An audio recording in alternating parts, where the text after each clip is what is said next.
Good morning, student. My name is Dr. Indramal Goyal. Today in this video, we will discuss about accounting for partners. साझेदारी व्यवसाय का लेखा। अभी तक आपने 11th स्टैंडर्ड में जो फाइनल अकाउंट विद एडजस्टमेंट बनाया था वो एक इंडिविजुअल और एक सोल ट्रेडिंग कंसर्न का था। इसीलिए जो नेट प्रॉफिट आपने कैलकुलेट किया था P&L अकाउंट बना के, उसको हमने क्या किया था, कैपिटल में ऐड कर दिया था, क्योंकि वहाँ कैपिटल एक व्यक्ति की ही लगी हुई थी। लेकिन there are so many limitations and drawback of the sole trading concern. In sole trading concern there is one person who invest capital, who purchase and sell the goods on behalf of his business, who manage all the business affairs, who keep the accounting of the business, and who is solely responsible for all business activities. So the scope of functioning is limited due to limited capital and due to limited managerial ability. But some of the business are to be established and operated at large scale because they require huge financial outlay. Some of the business are technically typical for one individual, so which require a group of persons to carry on the business, to manage the business effectively and efficiently. So the limitations and drawback of the sole trading concern directed the way for establishment and operation of business in partnership. Hindi में बोलते हैं साझेदारी। तो साझेदारी से आशय एक ऐसे व्यवसाय से है जिसमें कि दो या दो से अधिक व्यक्ति मिलकर लाभ कमाने के उद्देश्य से और अपना जीवन यापन करने के उद्देश्य से किसी वस्तु का क्रय और विक्रय करते हैं या किसी वस्तु का उत्पादन करके फिर विक्रय करके लाभ कमाते हैं और वो उस व्यवसाय को निरंतर चलाते हैं जिससे कि उनका आजीविकोपार्जन हो सके। When two or more than two persons work together with a view to earn profit and which is managed by either all the partners or by one or two of them, whosoever is allowed to do that. साझेदारी में किसी भी व्यवसाय की स्थापना, उद्देश्य, प्रबंध, संचालन ये दो या दो से अधिक व्यक्ति मिलकर तय करते हैं और उन्होंने जो तय किया है उसी के अनुसार व्यवसाय को संचालित किया जाता है। So according to but whenever the people work in a group there is a possibility of dispute. जब दो या दो से ज़्यादा लोग मिलकर बात करते हैं, बिजनेस करते हैं, साथ में कोई काम करते हैं तो उनमें मतभेद हो सकता है और इन्हीं मतभेदों के कारण उनमें विवाद हो सकता है और विवाद से झगड़ा हो सकता है और ऐसी स्थिति में फिर उस विवाद को निपटाना इसके लिए किसी आर्बिट्रेटर की, पंच की या फिर कोर्ट की जरूरत होती है। और जब किसी देश में, समाज में दो या दो से अधिक लोगों में बीच कोई झगड़ा होता है तो ये उसको निपटाने की जिम्मेदारी भी उस देश की सरकार की होती है। इसीलिए भारत में जो साझेदारी व्यवसाय हैं उनको एस्टेब्लिश करने, रेगुलेट एंड कंट्रोल करने के लिए भारत सरकार ने एक अधिनियम बनाया था जिसे बोलते हैं Indian partnership act 1932। So all partnership business in India are governed through Partnership Act 1932. And according to Partnership Act 1932, what is partnership? Partnership is the relation between persons who have agreed to share the business carried on by all or any one of them acting for all. यानी कि दो या दो से अधिक व्यक्ति मिलकर जब कोई व्यवसाय शुरू करते हैं जिसका प्रबंध और संचालन या तो सभी साझेदारों द्वारा या उन सब में से नियुक्त किए गए किसी एक व्यक्ति द्वारा किया जाता है, तो इसे साझेदारी कहते हैं। तो साझेदारी के अनेक लाभ भी हैं और अनेक दोष भी हैं। तो साझेदारों के बीच साझेदारी व्यवसाय के लाभ क्या होते हैं कि जब 4, 5, 10 लोग मिलकर काम करते हैं तो it become a pool of wisdom, they can take better decision to avail all profitable opportunity. तो वो अच्छा निर्णय ले सकते हैं। सभी लोग कैपिटल लगाएंगे तो बड़ी मात्रा में पूंजी हो जाती है, और जब बड़ी मात्रा में पूंजी लगाई जाती है तो व्यवसाय का आकार प्रकार भी बड़ा हो सकता है। वो व्यवसायी अनेक लोगों को रोजगार प्रदान कर सकते हैं, वो एडवांस टेक्नोलॉजी का यूज कर सकते हैं और बेटर क्वालिटी का प्रोडक्ट एंड सर्विसेज को जनरेट करके प्रोड्यूस करके कस्टमर एंड क्लाइंट्स को प्रोवाइड कर सकते हैं। अर्थव्यवस्था में कई सारे जो नेचुरल रिसोर्सेज हैं उनका प्रॉपर यूटिलाइजेशन हो सकता है, जो सामाजिक आर्थिक जीवन स्तर है लोगों का उन्नत बनाया जा सकता है।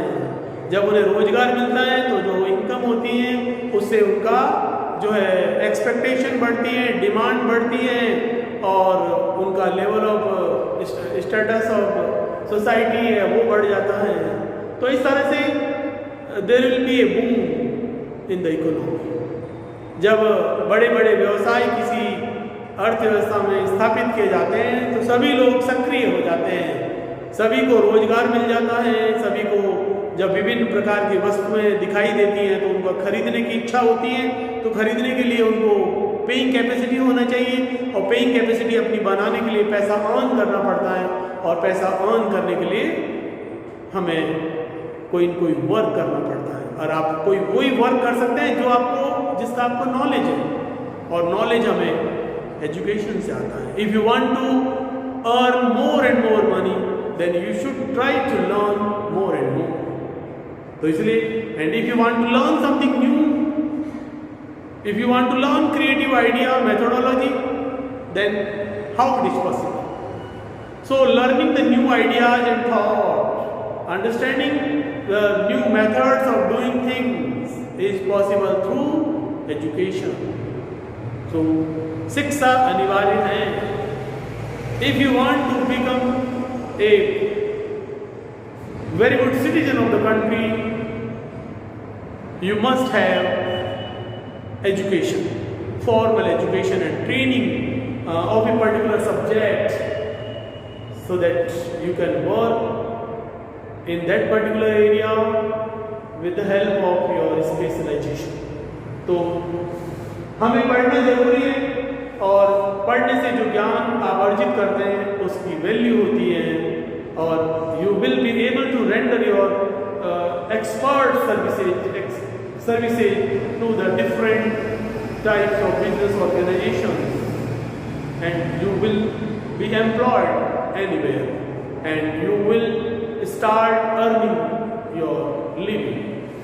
तो पार्टनरशिप साझेदारी व्यवसाय का एक ऐसा स्वरूप है जिसमें कि 2 से अधिक लोग मिलकर एक व्यवसाय करते हैं और उसमें होने वाला लाभ और हानि वो अपने समझौते की शर्तों के अनुसार आपस में बांटते हैं।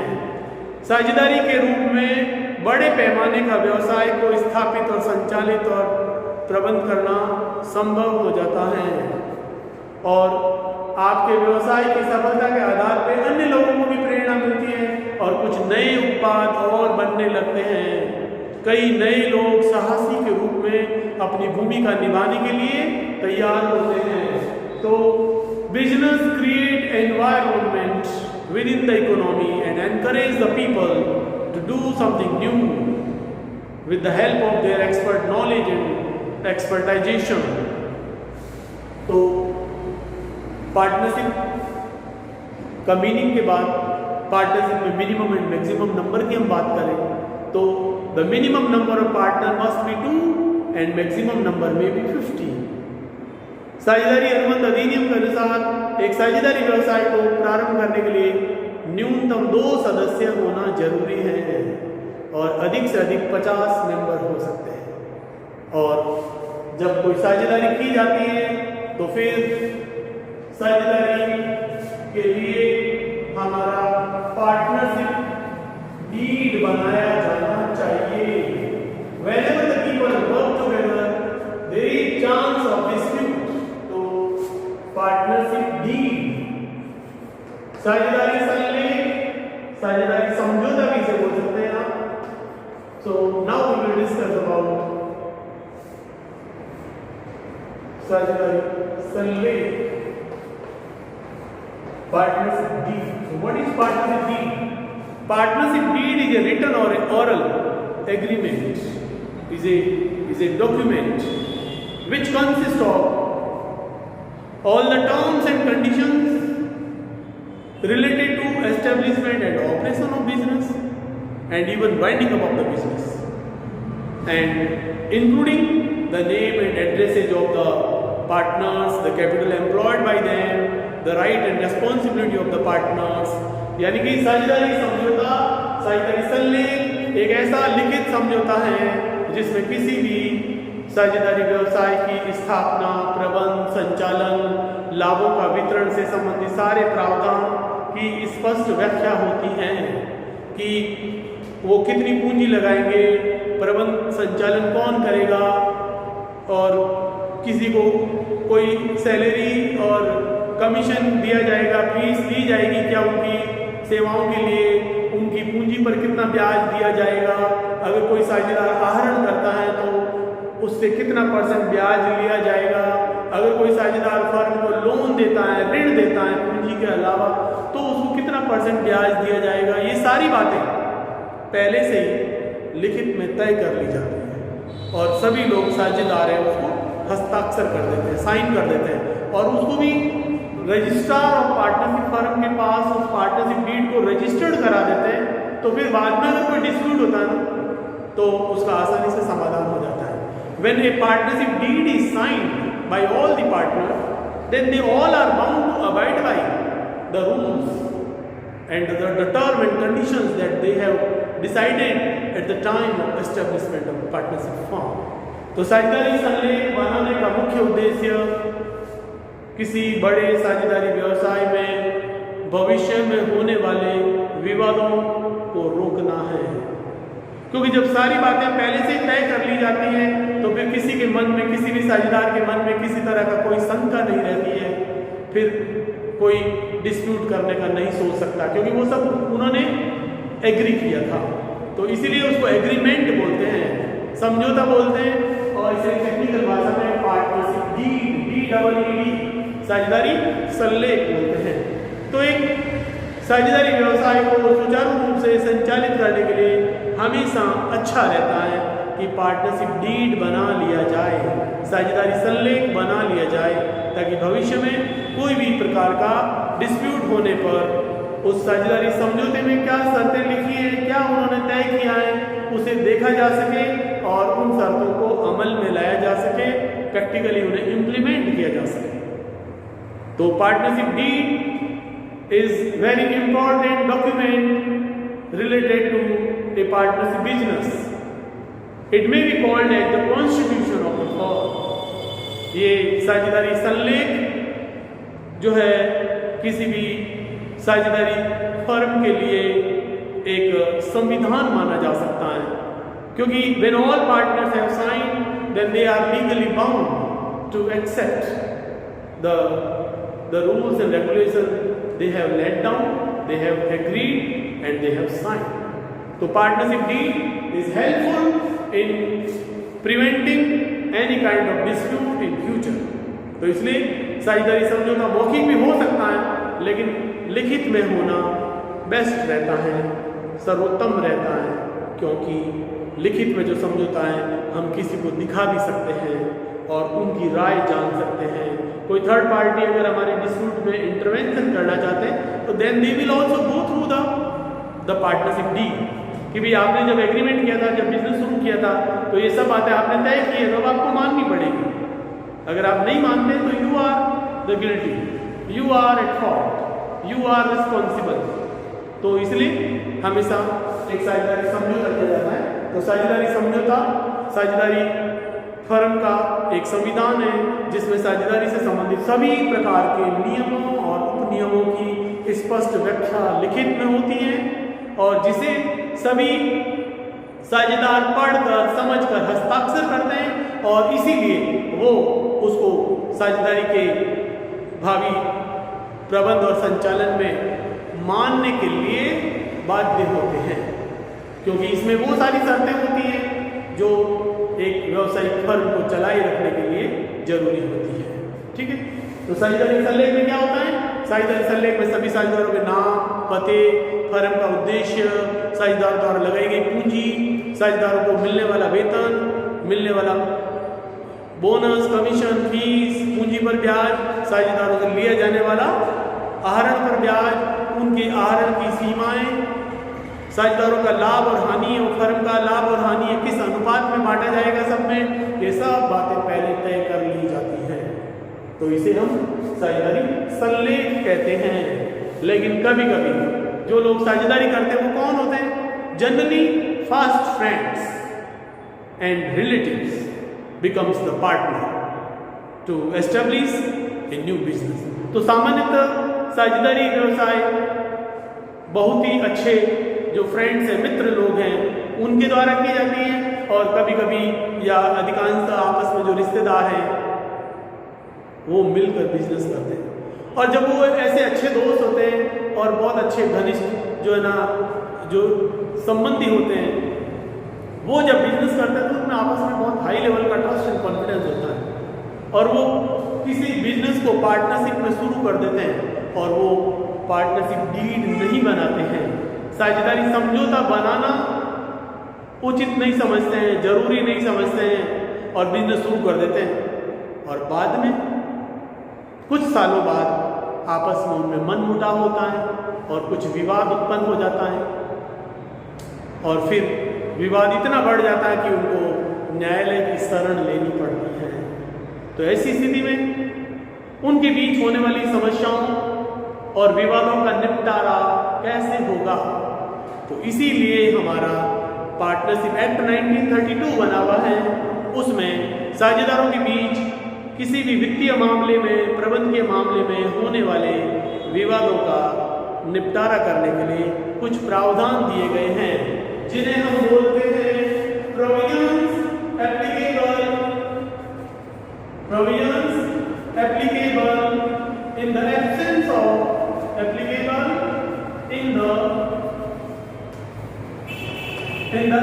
Of partnership deed. साझेदारी संलेख के अभाव में लागू होने वाले नियम। तो जब किसी साझेदारी व्यवसाय की स्थापना के समय साझेदारों द्वारा आपस में कोई अधिनियम या साझेदारी संलेख या साझेदारी समझौता लिखित में तैयार नहीं किया गया है तो फिर ऐसी स्थिति में भारतीय साझेदारी अनुबंध अधिनियम 1932 में दिए गए ये प्रावधान लागू होंगे। और वो प्रावधान क्या है?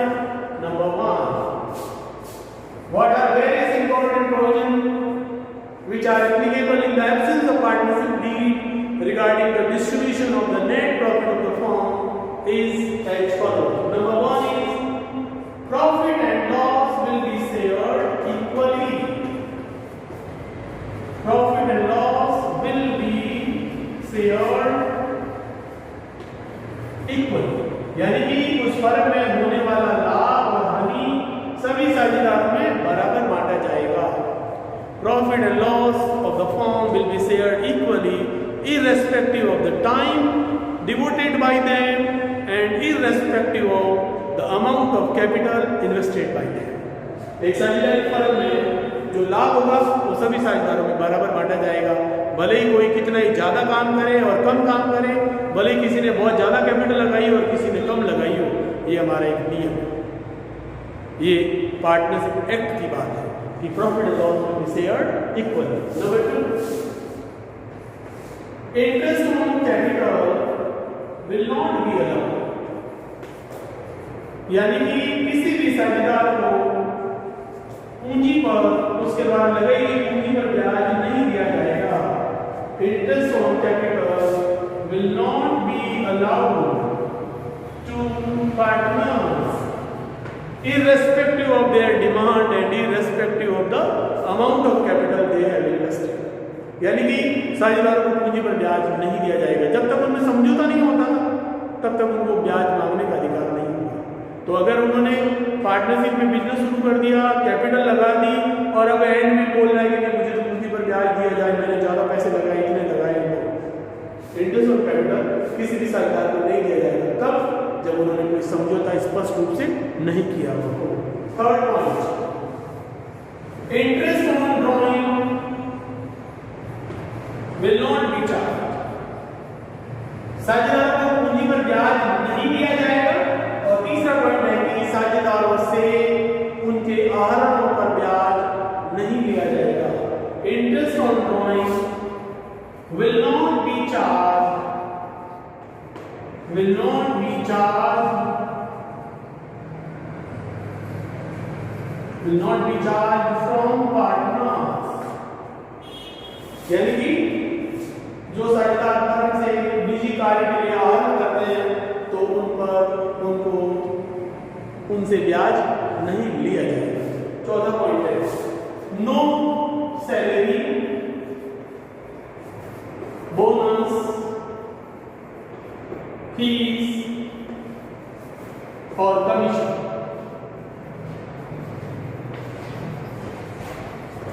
will be given to any party. यानी कि किसी भी साझेदार को कोई सैलरी, बोनस, कमीशन, फीस नहीं दिया जाएगा. भले कोई ज्यादा काम करे, कम काम करे, किसी को एक्स्ट्रा पैसा नहीं दिया जाएगा. लाभ और हानि को बराबर बांटना. ठीक है. तो नो सैलरी मतलब नहीं दिया जाएगा. No salary, no bonus, no commission, no fees और no any other form of remuneration. किसी भी प्रकार का कोई भी अतिरिक्त मानदेय किसी भी साझेदार को नहीं मिलेगा क्योंकि उनके बीच ऐसा कोई समझौता नहीं हुआ था. ठीक है. फिर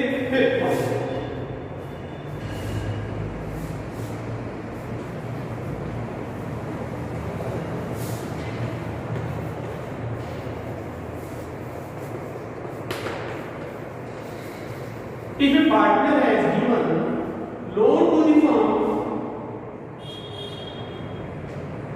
if a partner has given loan to the firm in addition to his capital, then he will entitle interest on his loan at the rate of 6% per annum. 6% वार्षिक दर से उसे अपने ऋण पर ब्याज लेने का अधिकार होगा. तो पूंजी पर ब्याज तो नहीं दिया जाएगा, लेकिन अगर किसी साझेदार ने फर्म को पूंजी के अलावा ऋण दिया है तो जिस दिन लोन दिया उस दिन से लेकर फाइनल अकाउंट बनाने की डेट तक 6% per annum, rate fix 6% per annum के हिसाब से उसे ऋण पर ब्याज जरूर दिया जाएगा. तो ये हमारे प्रोविजन है जो एक साझेदारी सरले के अभाव में लागू होंगे. Now we will discuss about agency relation between oblique among the partner. एग्जाम में पूछा जाता है कई बार, what do you mean by agency relation of partners?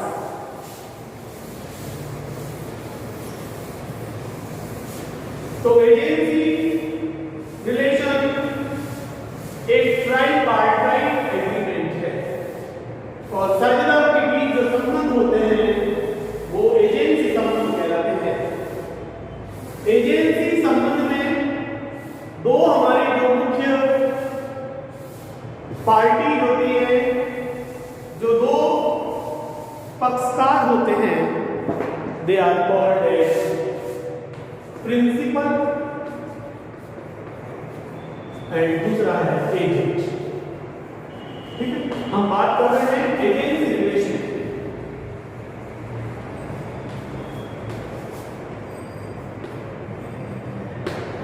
तो what is agency relation? When one partner can bind all other partners by his act performed on behalf of the firm, then it is called an agency relation.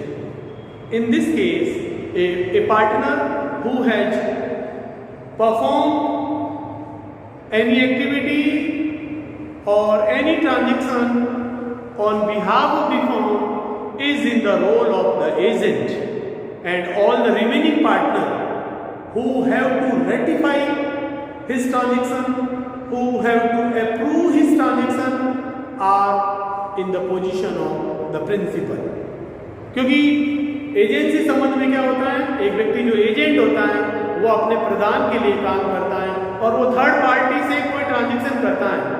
तो third party से अगर हमारा agent कोई third party से हमारे behalf में हमारे नाम से कोई ट्रांजेक्शन करता है तो we are responsible towards the third party.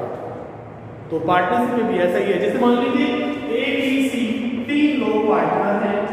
अगर ए ने फर्म के लिए पार्टनरशिप फर्म के लिए माल खरीदा तो ए तो एजेंट होगा और ए ने जो ट्रांजेक्शन किया उसे बी और सी को मानना पड़ेगा कि भी चलो आपने माल खरीदा, इट्स ओके, वी एग्री, जहां से भी खरीदा जिस रेट में खरीदा, ठीक है। तो ये ए ने जो बिजनेस के लिए ट्रांजेक्शन किया तो जो काम करने वाला व्यक्ति है वो तो एजेंट हो जाता है और इसके काम को जिन लोगों को मानना पड़ेगा, अप्रूव करना पड़ेगा, तो वो 2 पार्टनर बी और सी है ना, ये इस ट्रांजेक्शन में प्रधान की भूमिका में है। They are principal in this case.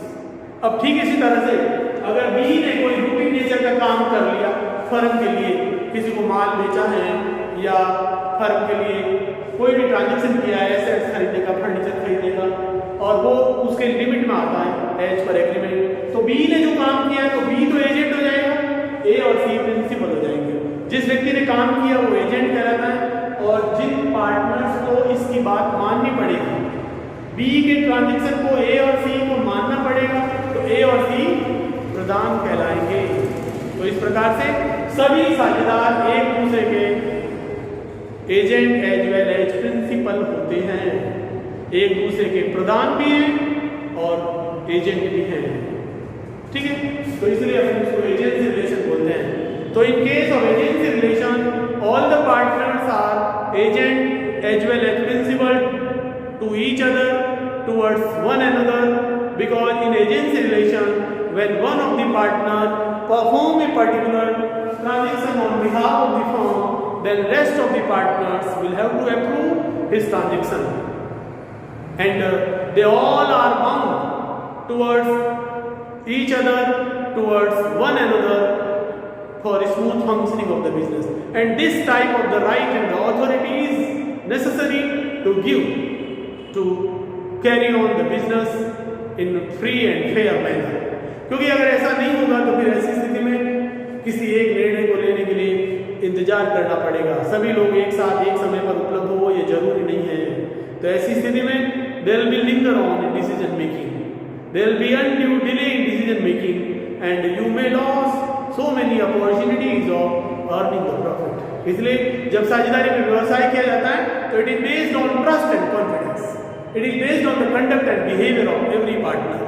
So a partnership firm can be carried on in effective and efficient manner when all the partners have trust and confidence in each other.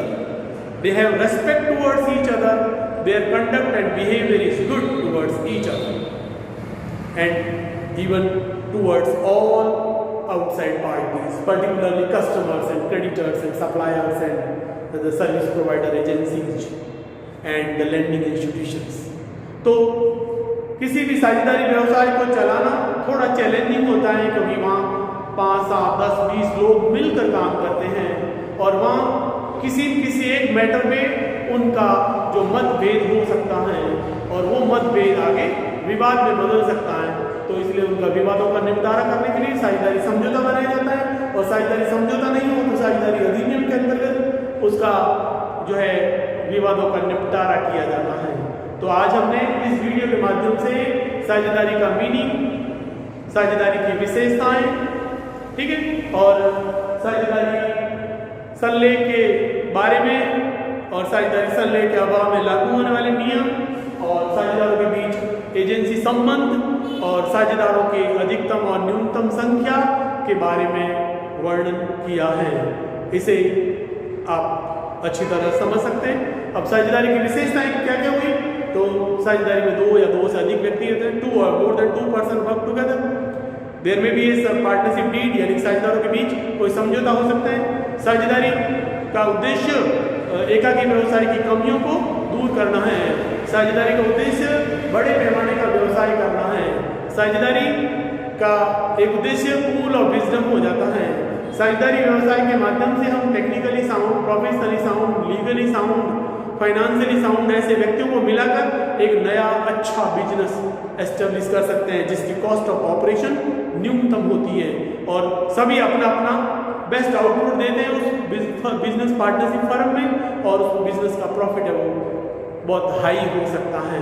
And all partners will get the advantage of the speciality of all the different partners of the same firm. तो साझेदारी व्यवसाय एक न केवल साझेदारों को रोजगार प्रदान करता है बल्कि देश की अर्थव्यवस्था के विकास में भी एक महत्वपूर्ण भूमिका निभाता है। और जो व्यवसाय ऑनेस्टी के साथ किए जाते हैं, एफिशिएंसी के साथ किए जाते हैं, लॉयल्टी के साथ किए जाते हैं, रेस्पॉन्सिबिलिटी के साथ किए जाते हैं, certainly such business flourish a lot. ऐसे व्यवसायों का निश्चित रूप से संवर्धन होता है और वो कई लोगों को रोजगार प्रदान करते हैं। बड़े पैमाने के जो व्यवसाय हैं वो बेस्ट क्वालिटी का गुड्स एंड सर्विसेज है वो कस्टमर एंड क्लाइंट को रीजनेबल रेट पे प्रोवाइड करके उनका सोशल एंड इकोनॉमिक स्टेटस को भी बढ़ाते हैं।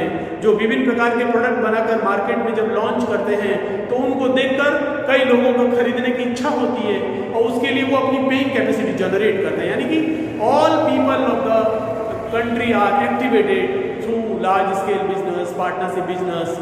They work hard to earn money and to enjoy the benefits of the goods and services available in the market for their comfortable and luxurious life. ठीक है, तो ये आज मैंने आपको पार्टनरशिप के बेसिक्स जो कॉन्सेप्ट्स हैं उनके बारे में बताया। In my next video we will discuss about how to distribute the profit of the partnership firm, यानी कि preparation of profit and loss appropriation account and preparation of partners capital account, वो हम next video में बताएंगे। और इस video को आपको अच्छी तरह से देखना है, बुक में भी पढ़ना है, and if you have any doubt you can call me. Okay, thank you very much, God bless.